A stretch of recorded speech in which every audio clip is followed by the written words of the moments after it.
और चलिए बुलेटिन की शुरुआत करते हैं और सबसे पहले बात निशिकांत दुबे की बयान की करेंगे। पहलगाम आतंकी हमले के बाद भारत सरकार ने पाकिस्तानी नागरिकों को जारी वीजा रद्द करते हुए उनसे 48 घंटे के भीतर देश छोड़ने के लिए कहा था। इस आदेश के बाद बड़ी संख्या में ऐसी महिलाएं भी पाकिस्तान लौटने के लिए बॉर्डर पहुंची जिनकी शादी भारत में हुई थी। इसे लेकर गोड्डा सांसद निशिकांत दुबे ने एक दावे ऐसे कर दिए कि इस दावे से सियासत गर्मा गई है। ये पूरी कहानी आपको इस रिपोर्ट में दिखाते हैं।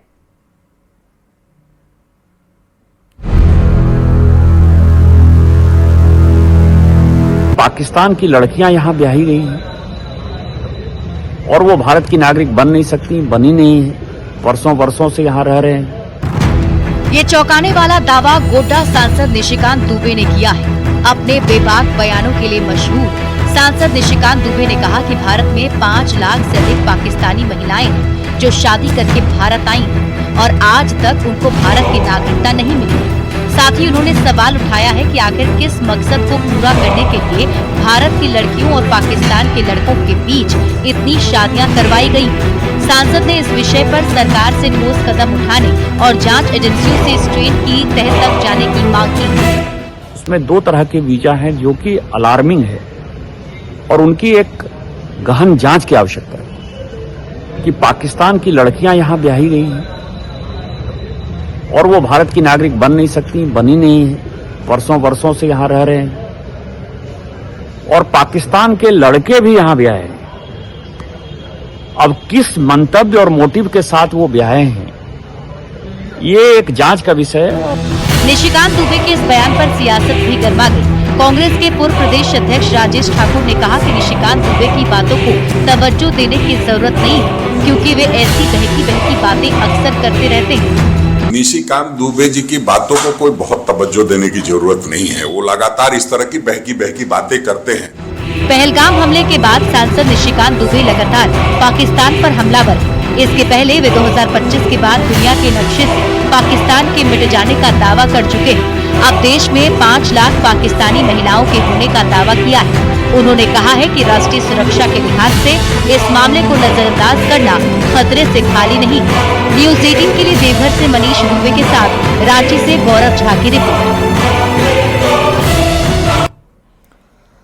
और इधर हेमंत सरकार में अल्पसंख्यक कल्याण मंत्री हफीजुल हसन अंसारी एक बार फिर से सुर्खियों में हैं। बीजेपी ने मंत्री की पीएचडी की डिग्री को फर्जी बता दिया और साथ ही ये भी कहा कि फर्जी उपाधि के तार पाकिस्तान से जुड़े हुए हैं।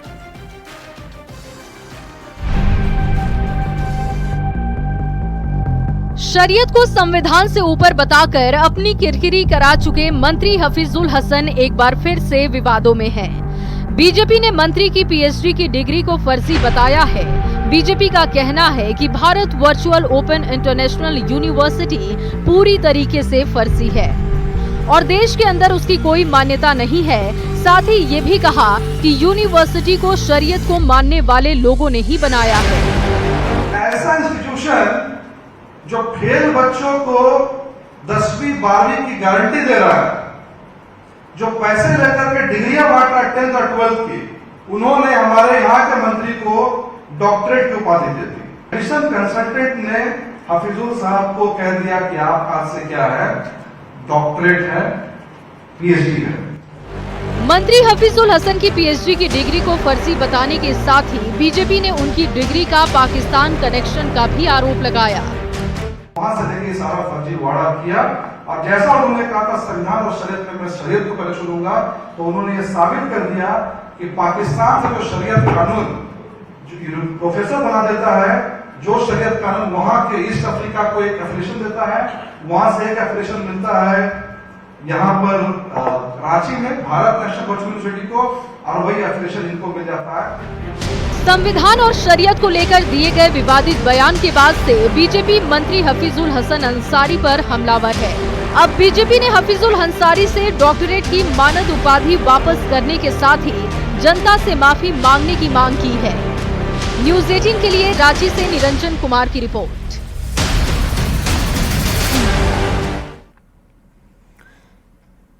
तो मंत्री हफीजुल हसन की पीएचडी डिग्री को फर्जी बताने पर बीजेपी पर जेएमएम ने पलटवार किया है। साथ ही बीजेपी पर अनर्गल बातें करने का आरोप लगाया है। बयान सुनिए। कि हमको लगता है इन लोगों को हफीजुल अंसारी का फोबिया, देखो डर होता है ना, डर से ग्रसित एक आध सप्ताह से सिर्फ यही अनर्गल बातें, बिना सिर पैर की बातें।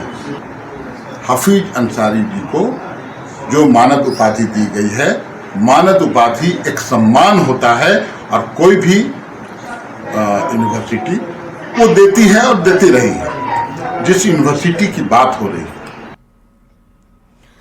और अब बात रिम्स निदेशक को हटाने के आदेश की करेंगे। झारखंड हाईकोर्ट ने रिम्स निदेशक डॉक्टर राजकुमार को हटाने के आदेश पर रोक लगा दी है और सरकार से जवाब मांगा है, जिस पर खूब सियासत हो रही है।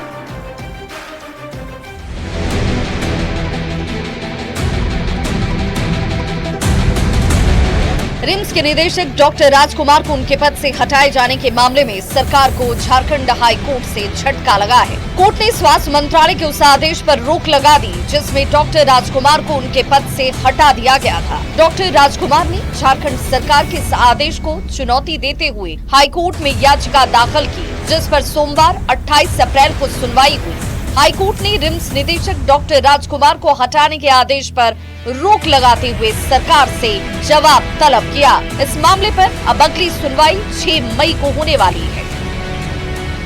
आज उसकी सुनवाई हुई और सुनवाई के दौरान कोर्ट ने यही बोला कि ये स्टिग्मेटिक ऑर्डर है, it needs to be stayed immediately, और ऑर्डर को स्टे कर दिया गया और रिम्स को और स्टेट गवर्नमेंट को 1 वीक समय दिया है काउंटर एफिडेविट फाइल करने में। और एक हम लोग बाय नेम पार्टी बनाए थे मिस्टर अजय कुमार सिंह को, उनको एक नोटिस करने बोली गई है और जो प्रेजेंट अभी जो एक्टिंग डायरेक्टर है उनको भी एक नोटिस करने के लिए बोलने गया। एक चीज थी जो बिना सोचे समझे एक ऑर्डर किया गया था और सालों साल हम एडमिनिस्ट्रेशन में रहे, एक 4th क्लास को भी ऐसे कभी वार्निंग तक हम नहीं दे पाए और यहाँ तो एक डायरेक्टर ही हटा दिया, मतलब एक ऑर्डर करके। तो वो ऑर्डर जैसा कि ऑनरेबल लॉयर ने बताया कि स्टिग्मेटिक ऑर्डर था। 17 अप्रैल को स्वास्थ्य मंत्रालय ने डॉक्टर राजकुमार को रिम्स निदेशक के पद से हटाने के आदेश जारी किए थे। इस आदेश के खिलाफ डॉक्टर राजकुमार ने हाईकोर्ट का दरवाजा खटखटाया और कहा कि ये आदेश नेचुरल जस्टिस और रिम्स नियमावली 2002 का सीधा उल्लंघन है, जिस पर झारखंड में जमकर सियासत भी हुई। बीजेपी मीडिया प्रभारी शिवपूजन पाठक ने इसे पूरी तरह से करप्शन से जुड़ा मामला बताया। तो वहीं हाईकोर्ट के आदेश पर डॉक्टर इरफान अंसारी से जब सवाल पूछे गए तो उन्होंने कहा कि देखते जाइए, जवाब सरकार की तरफ से दिया जाएगा। इसमें पूरी सरकार इसमें दोषी है और जिस प्रकार से आज माननीय न्यायालय ने सरकार के आदेश को नकारा है, तो एक प्रकार से ये सरकार के ऊपर एक बड़ा तमाचा है और अब सरकार को आने वाले दिनों में ऐसे निर्णय करने से बचना चाहिए और जो विधि सम्मत निर्णय हो, अपने स्वार्थ में नहीं, अपने भ्रष्टाचार को छिपाने के लिए नहीं, बल्कि जो लोक हित में, जनहित में जो उचित हो वैसे ही निर्णय करना चाहिए। हाईकोर्ट का सम्मान करते हैं और समय दिया गया है, सरकार रिप्लाई करेगी। अरे कोर्ट का जजमेंट में तो कुछ नहीं कहूँगा, कोर्ट का वर्डिक्ट आ गया है। जब मैं कुछ फैसले लिया तो सबसे ज्यादा मिर्ची भाजपा को लग गई, तो व्यवस्था ये लोग तो भाजपा तो कभी नहीं चाहेगी मैं व्यवस्था बदली। आज आप देख लीजिए स्वास्थ्य की व्यवस्था बदल रही है, लोगों को विश्वास हो गया कि नहीं इरफान अंसारी बदलाव कर रहा है, सुधार रहा हूँ। आप चले जाइए किसी भी सदर हॉस्पिटल चले जाइए, एकदम आपको सारे डॉक्टर्स मिलेंगे, पेशेंट का इलाज होगा। और ठीक है कुछ तो खामियां होगी, अब उस खामियों को मैं ठीक करने में लगा हूँ, तब तक तो हर चीज में ये लोग कुदक जाते हैं। रिम्स के निदेशक को लेकर आरोप और प्रत्यारोप का दौर लगातार जारी है। सवाल कई हैं क्योंकि रिम्स के निदेशक का पद बेहद महत्वपूर्ण होने के बावजूद डॉक्टर राजकुमार लगातार चौथे निदेशक हैं जिन्होंने अपना कार्यकाल पूरा ही नहीं किया, जो कई गंभीर सवालों को खड़ा करता है कि क्या ये सचमुच कार्यशैली का मामला है, क्या इसमें विपक्ष को जो भ्रष्टाचार नजर आ रहा है इसमें कोई सच्चाई है। इंतजार कीजिए 6 मई का, जब सरकार जवाब दाखिल करेगी। न्यूज़ 18 के लिए रांची से गौरव झा के साथ संजय सिन्हा और कोडरमा से रितेश लोहानी की रिपोर्ट। और अब बात जनता दरबार पर हो रही सियासत की। झारखंड में हेमंत सरकार की वापसी के बाद से राज्य में जनता दरबार बंद होती हुई दिखाई दे रही है। इस पर बीजेपी ने जेएमएम और कांग्रेस दोनों को घेरा। बीजेपी का कहना है कि सरकार की मंशा जनता के हित में नहीं दिखती, तो जेएमएम और कांग्रेस ने भी बीजेपी को करारा जवाब दिया। अभी वादे थे, आम जनता से इसको कोई लेना देना नहीं था। चुनाव के समय तो उन्होंने बड़े बड़े वादे किए थे, 10 लाख सरकारी नौकरियां, महिलाओं को बिना किसी कोलैटरल के ऋण, और जो विधि व्यवस्था को सुधारने की बात थी, कुछ सुधरा नहीं। हाँ, मुख्यमंत्री जी विदेश दौरों पे तो जरूर जाने लगे। अगर आप विस्तृत रूप में जाएंगे तो आप देखेंगे कि अब अन्य जिलों में भी इस तरह के जनता दरबार लग रहे हैं। आपने देखा होगा पिछले दिनों मंत्री, कल ही कोडरमा में इरफान अंसारी ने जाकर के सभी लोगों से मुलाकात करने का काम किया है, और हमारे प्रभारी आदरणीय के राजू साहब ने कहा है कि आप जो भी मंत्री जिनको जिलों की जिम्मेदारी दी गई है वो जा करके वहाँ जनता की बात को सुने। तो उस क्रम में कई बार कार्यक्रम, आप जानते हैं कि माननीय मंत्रियों लोग को अपनी व्यस्तता भी होती है, बावजूद वो जिलों में जा करके लोगों की बात सुन रहे हैं। हम जुमलेबाज थोड़े ही हैं, हम भाजपा थोड़े ही हैं। हम जो बोलते हैं वो करते हैं। निश्चित रूप से जो बोला गया है वो होगा। इम्प्लीमेंटेशन में थोड़ा वक्त लग सकता है, लेकिन हमारी नीयत साफ है। और जनता दरबार पार्टी कार्यालय में मंत्री, मुझे लगता है हर सप्ताह एक मंत्री के बैठने की व्यवस्था होगी और लोग उनसे रूबरू होंगे और अपनी समस्याओं का निराकरण करवाएंगे। और अब आपको लातेहार से बड़ी खबर दे दे। सीएम स्कूल ऑफ एक्सीलेंस में आग लगने की खबर है। सीएम स्कूल ऑफ एक्सीलेंस में आग लगी। शरारती तत्वों पर आग लगाने का आरोप लगा। सामान जलकर खाक हो चुका है। आग लगने से लाखों का नुकसान। दमकल विभाग की टीम आग बुझाने में जुटी। तस्वीरें आपके सामने हैं। बताया जा रहा है कि शरारती तत्वों ने आग यहां पर लगाई। सीएम स्कूल ऑफ एक्सीलेंस में आग लगने की खबर, तस्वीरें आपके सामने हैं। और अब इस पूरे मामले की जांच की जा रही है। स्कूल में रखे कीमती सामान जलकर खाक हो चुके हैं। आग लगने से लाखों का नुकसान हो चुका है। जब मौके पर दमकल विभाग की टीम पहुंची, कड़ी मशक्कत के बाद आग पर काबू पाने की कोशिश हुई, जिसकी तस्वीरें आपके सामने हैं। पीछे आग लग गई है। अभी सभी से 2-3 लोग आकर देखे, प्रयास किए बुझाने का, मगर जब नहीं बुझा तो प्रिंसिपल मैम को बताया, फिर वो फायर ब्रिगेड को सूचना दी। ये तो जानकारी नहीं मिल पाई है कैसे लगी, कारण कि बगल में से 1-2 बार कुछ लोग सिगरेट पीकर फेंके तो आग लगी थी। जो छोटा था हम लोग बुझा दिए थे, लेकिन इस बार बड़ी लग रही है। कैसे हुआ ये बताना निश्चित नहीं हो पा रहा है। और वहीं झारखंड में रह रहे पाकिस्तानियों को पाकिस्तान भेजने की तमाम प्रक्रियाओं को पूरा किया जा रहा है।